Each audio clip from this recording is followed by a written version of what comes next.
Welcome, guys. This is the first of many long form videos through which I will continue to speak to you guys.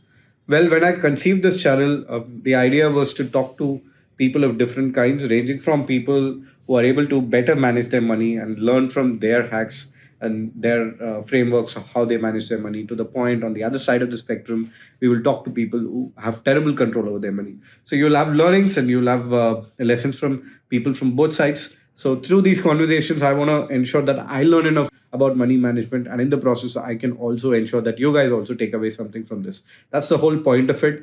And I've been doing reels for a while now. It's been like 2.5 months since I started this YouTube channel. This is the first time I'm launching a full form video, and I will do certain conversations where I can talk to people, understand their asset management, understand how they manage their finances, along with probably reading into their credit card statements, etc. So that's one format. I'll soon launch a playlist where I will talk to multiple people and people from very different backgrounds. That's one format. On the other side, I'll also do conversations like this where I can just generally do a candid chat about what are the things that you can take control, certain topics where we'll discuss about your relationship with money, your relationship with work, and how do your interpersonal relationship affects how you manage your money and everything. So there are multiple formats that I'm thinking, but there has to be a start to it, and I thought this video is the best way to begin this.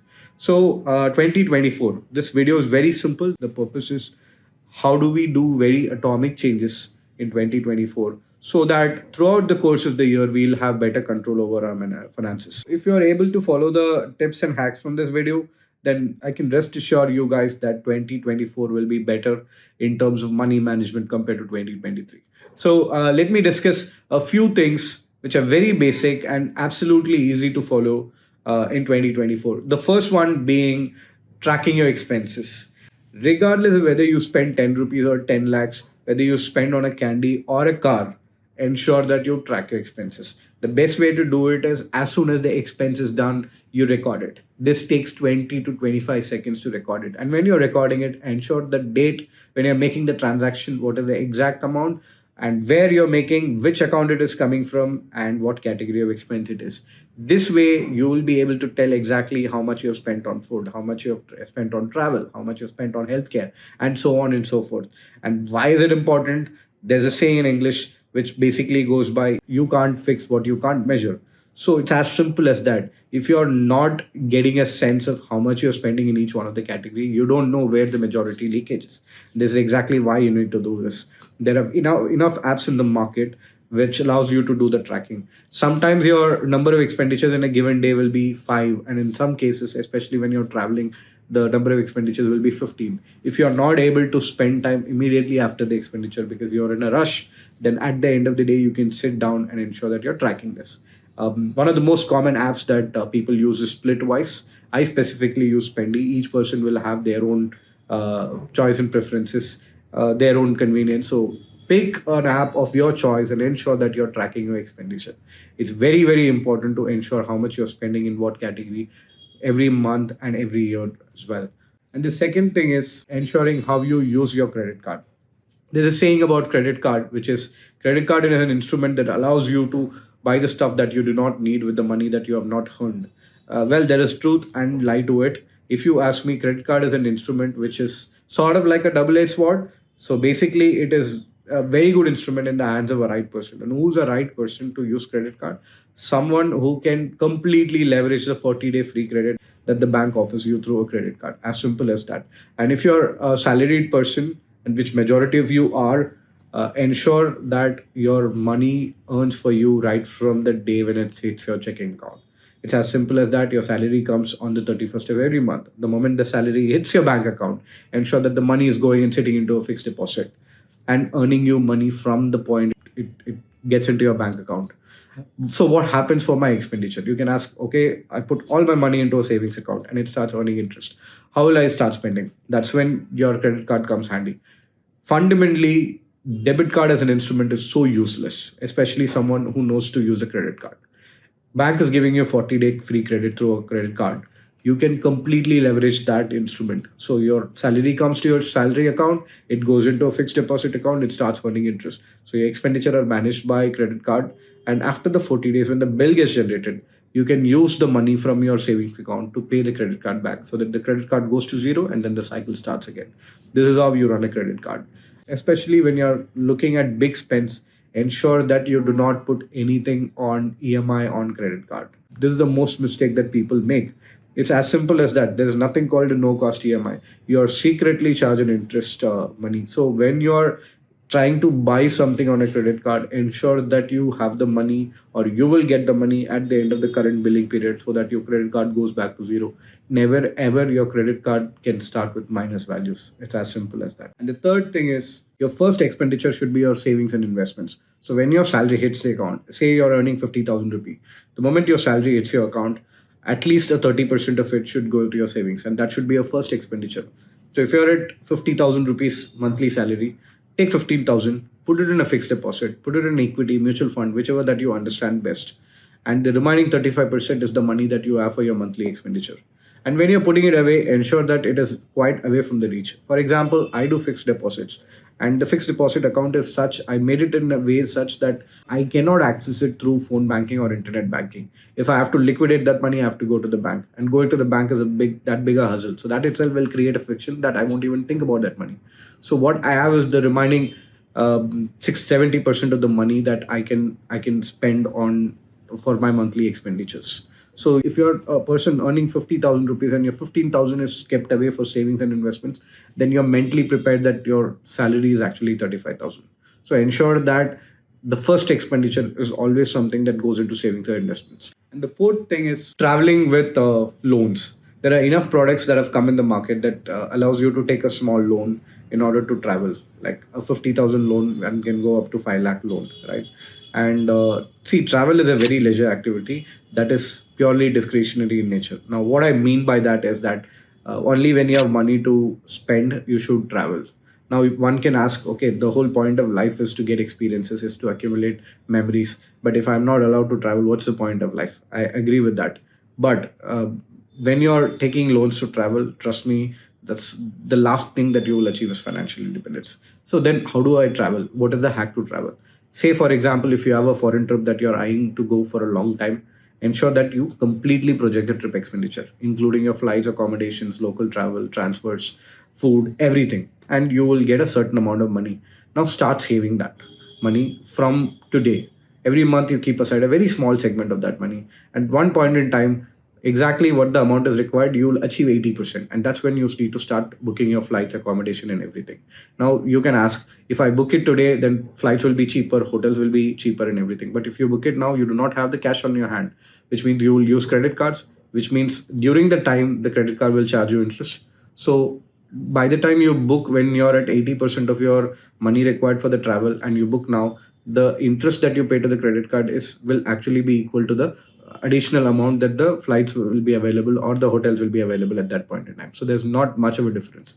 You should be calmly collecting the money every month, month on month, even if it's small bits for your travel. And the moment 80% is achieved, start planning everything. And when you're abroad, ensure that your big expenses are covered with the money that you've already earned, in the sense that your flights and accommodations are already booked, which means with the money that you've already saved for your food and very small ticket expenses. If you're buying shopping, if you're buying gifts for your friends, you can use your credit card. But ensure that by the end of the existing credit period, you have the money to pay for that, which means your credit card bill balance will go back to zero again, and it's not negative. So there are big expenses, there are small expenses. Big expenses always pay with the money that you're already on. Small expenses you can pay, but ensure that you pay it by the end of the billing cycle. The fifth thing is how you approach work. There are many people, unfortunately, who do not like their jobs. They're actually dissatisfied with their jobs. But commitments, bills require them to stay in the job. And it's a very harsh truth that you cannot love the job. There are very few people in the world who are fortunate enough to love their job, and they actually pursue and find a job which they actually love, and that takes very relentless pursuit. Let's say you're not one of them, you at least need to have a job that you can like, that you can show up every day. So how do we get there, right? Ensure that you are upskilling yourself day by day if you're in a bad job. And if you're in a bad job and your bills and your family commitments does not allow you to switch to another job, at least you can make efforts in the direction where you have the skill, or you accumulate the skill, or you work towards the skill, towards the job that you can actually like, and eventually towards the job that you can actually love.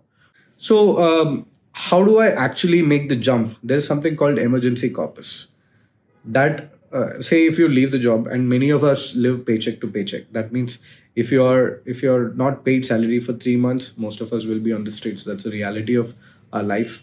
Particularly people who are living in big cities, the expenses is so huge, the inflation is very high. I understand that. So if you have money, where you have made investments, and you do not have anything called an emergency corpus, take liquidate those investments, build an emergency corpus, and put that aside on a fixed deposit, which is the most boring financial instrument, which can give you 5%, 6%, whatever, however small the number is. That the money should be easily accessible to you and should be available immediately. So if you have investments and you do not have an emergency corpus, liquidate the investment, build the emergency corpus. Emergency corpus is usually 6 to 12x of your monthly expenditure. It's as simple as that. So that if tomorrow, if your boss is being very toxic, if your workplace is toxic, and you think you're abused at your workplace, or you hate your job to the core, you don't have to worry about your family expenses, your monthly expenses. Your emergency corpus takes care of it. And when you're, let's say you give up the job and you're eating into your emergency corpus on month, you take 6 months to get another job. The moment you get another job, you have cash flows again. Now, through that cash flows, ensure that your emergency corpus is refilled, and only then go on to invest money again. And the sixth thing is, do you have any credit card loans? Have you taken loans on your credit card? And you also have investments on equities, mutual funds, gold, whatever it is. Ensure you liquidate your investments. Ensure you pay your credit card loans. Credit card loans are probably the most expensive loans. If unpaid, the annualized interest rate goes to 60 to 70%.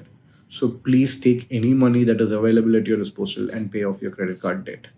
Your credit card should always start at zero every new billing cycle.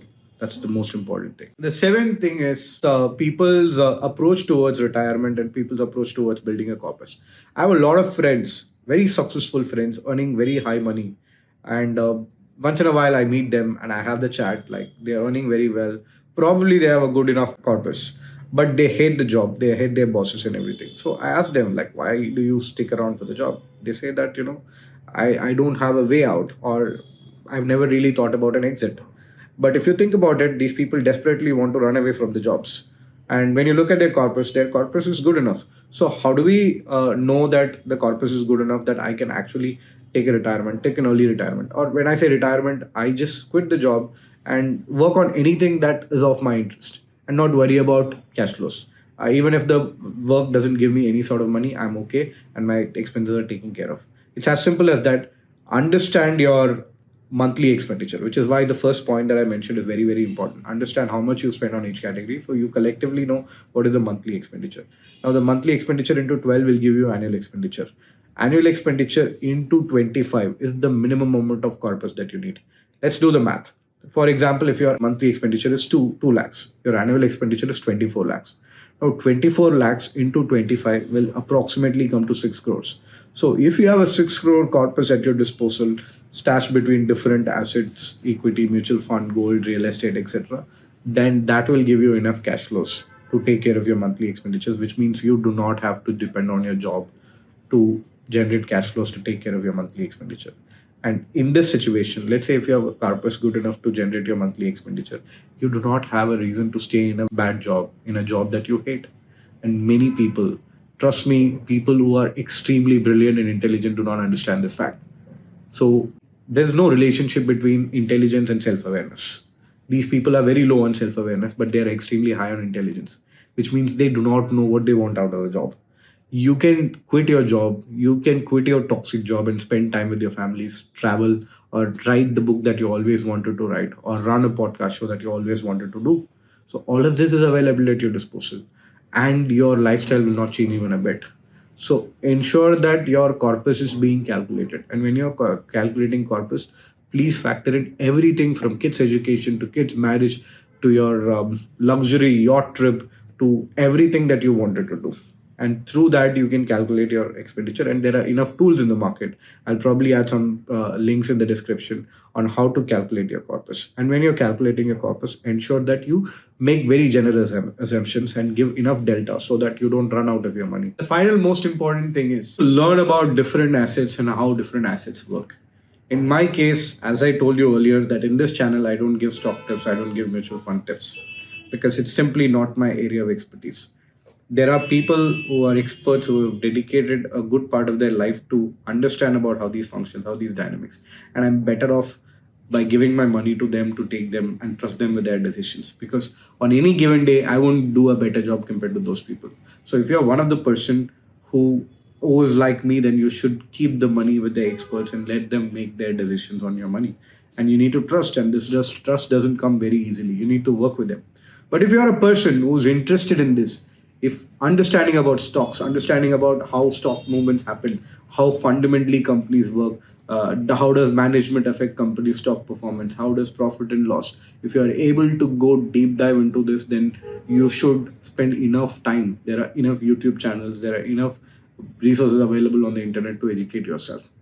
There are, of course, fraudulent people who scam you in the name of teaching about stock markets, teaching about technical trading and everything. But you need to apply your intelligence in order to get the information right. And you can have chats with your friends, and people have social groups in which they discuss about different kind of asset allocation, their opinion about it, how much they have disproportionately invested in a certain asset class, and so on and so forth, right? But the step one of all of this is that you have the curiosity. It all starts with understanding who you are as a person. If you are a person who really interested in managing money, because many people do not like the actively managing part of their money, which is where they hire a wealth manager or they hire somebody in their network to manage their money. But if you're a person who enjoy doing all of this, then you need to go very deep. Do not take any premature decisions.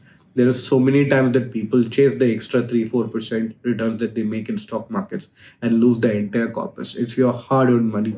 Trust me, you're better off by having a very simple fixed instrument which is earning you 6-7% rather than some stock investment, some stock plan, some insurance plan which gives you 10-11%. If somebody says that I will give you very high returns which is risk free, trust me, there is no instrument that is like that.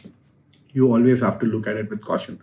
So ensure that you're applying your intelligence, ensure that you're curious, ensure that you completely understood the 360-degree game of how a certain asset class works and go deep into that asset class. Otherwise, do not touch anything. You're better off keeping your money in a very simple instrument which is earning a decent enough returns, and you're being at peace by spending time with family, by spending travel.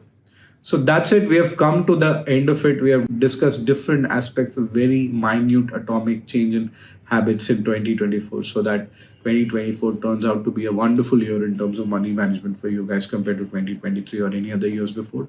So, yes, guys, as I said before, this channel, we will have conversations and we will also have just advices, candid chats like this. I'll continue to discuss about various topics and how you can manage your money better across different psychological aspects. Now, if you have any queries, you want me to talk about certain topics, you want me to go deep into certain areas, you want me to invite a certain kind of guest, please DM, and I'll be rest assured that I'll answer to each one of your queries and I'll try and accommodate your requests. But continue to chat with me. Well, this is my first one. I'll continue to improvise and ensure that you're getting maximum benefit out of this channel and the content that gets delivered. So I'll meet you guys soon in the next video. Until then, please take care and have a wonderful new year. Thank you.